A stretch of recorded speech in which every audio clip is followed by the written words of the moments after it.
Did you see Hard Target? Jean-Claude Van Damme punches a snake in it.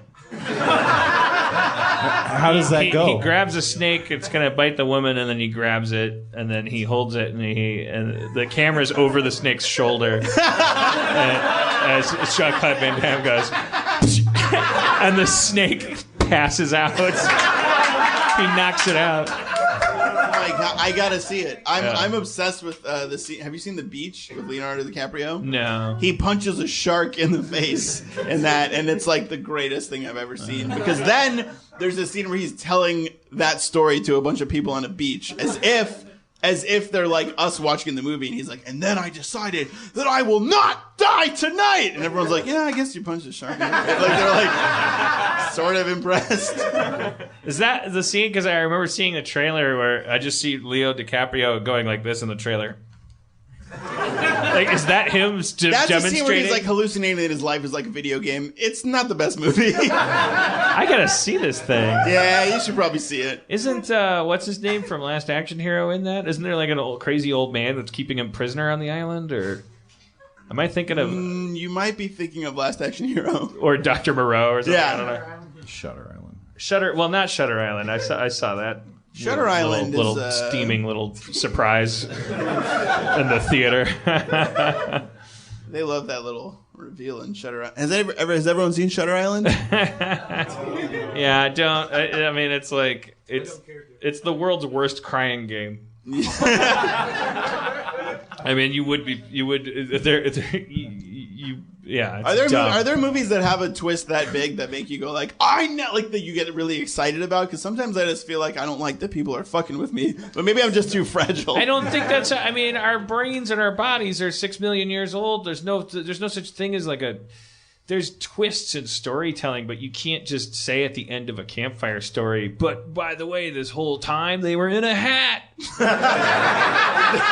They were all really tiny, and you're like, oh, fuck. Yeah, like you just took the whole time I was telling you that Bruce Willis was hanging out with this kid. Guess what? Tell you he's a ghost. I didn't say anyone else could see him. What? Check out a bunch of flashbacks, motherfucker. What do you flashbacks? It's a campfire. Yeah, I think you gotta. I mean, make your movie however you want, but sure. I will. I'm gonna make my movie, and there's gonna be so many twists. Gotta tell this old timer a story. For instance, Horns. Did you watch Horns? I just watched Horns.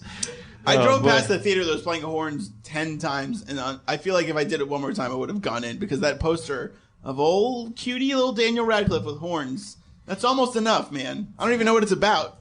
Why does he have horns? That's what it's about. That he has horns? Yeah. And why? And why? Yeah. Did you see it? No. I watched it.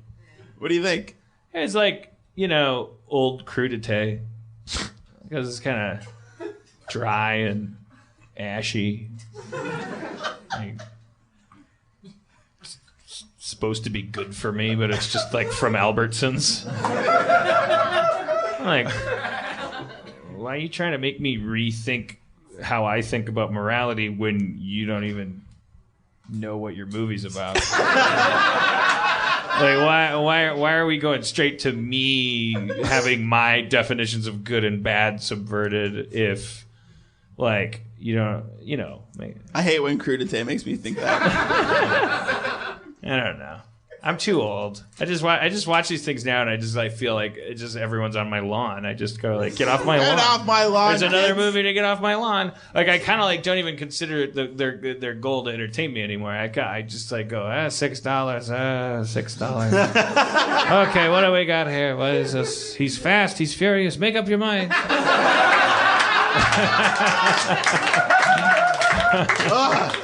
You kids in your souped-up cars. Good God. Like, it's not for me, and I kind of like... therefore, I'm kind of like... It's like, I actually don't... I can't tell you... In the old days, like 8 years ago, I would have been like, horns! I'll tell you what I thought about horns! And I'd be like angry about it, because underneath that anger would be some supposition that it's possible to make a good movie, or that like, RoboCop was so great, or... it's just like, I'm just 41 and my back hurts, and I'm kind of like, I think all these movies suck. I think they've always sucked. I think everything has always sucked way more than we think. Like, and you're just catching some sucky shit when you're in a good mood. You're like, I'm 11. Star Wars is amazing. I mean, honestly, like, you're not wrong, but also, have you seen Birdman? I haven't seen Birdman.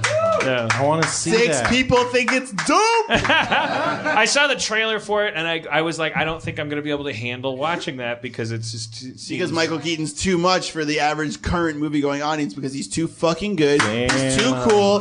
He's back. If anyone in here doesn't think he's back, who honestly... I don't know. I'm sorry to do this. By a show of applause, if anyone doesn't think he's back, speak now. A weak applause that I will not dignify with a response. He's back! He's back. All right. Michael Keaton's back. He's back. I mean, it's just a real fucking treat to watch that guy for 2 hours after like a million years of not seeing him for 2 hours. You get him for 2 hours.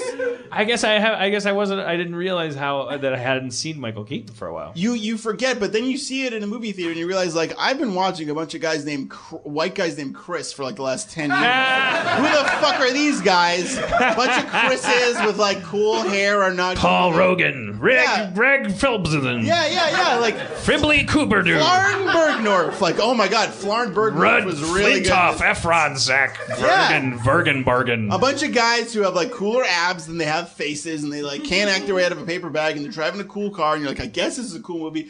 Fucking Keaton is here for you. He's here for you.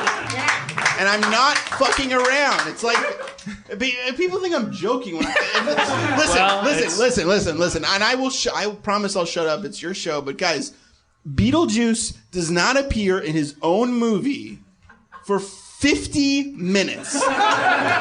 50 minutes into Beetlejuice, he shows up for real. Earlier in the movie, he's like on a commercial on a tiny TV. He's like, oh, Beetlejuice, look at me. 50 minutes, he comes in for real and takes the movie over. Nobody remembers that because he fucking owns it. Because he's Keaton. He's Keaton. Hey, I'll tell you something else. Gina Davis was an almost Olympic archer. Did you know that? Oh, I know. Google it. Gina Davis almost was in the Olympics as an archer. She was almost in the Olympics as an archer. She was in Beetlejuice, and she had a sitcom where she played the president. And I have no opinion about any of that stuff, but I think it's interesting. No, yeah, I don't think she's a good or a bad person. I just think it's amazing. It was post Gina Davis, the actor. Yep. Gina Davis might have been representing the United States as an archer in the Olympics. That's impressive to me because, like, to be good at more than one thing, it really eludes me. Because I'm not even good at one thing. Obviously, she's got to be a pretty shitty archer because how many people can possibly be trying out for that? Since the invention of the gun. Like, how many? Raise your hand if you can kill someone with a bow and arrow. See? Someone's iffy on it. You could maim them, like maybe draw a bunch of blood. I did it like 15 years ago, so I don't know anymore.